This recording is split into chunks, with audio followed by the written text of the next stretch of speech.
तुझ्यावर झाला. फुलपाखरू माझी तू कसा विसरू ग सजनी तुला. फुलपाखरू माझी तू कसा विसरू ग सजनी तुला.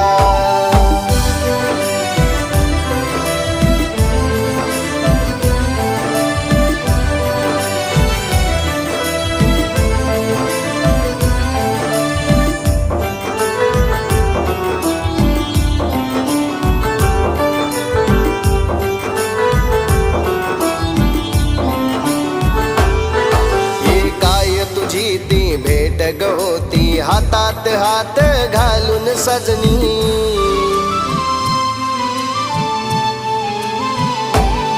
ही रोमांच उठती अंगावरती पाहता नजरेत नजर घालून.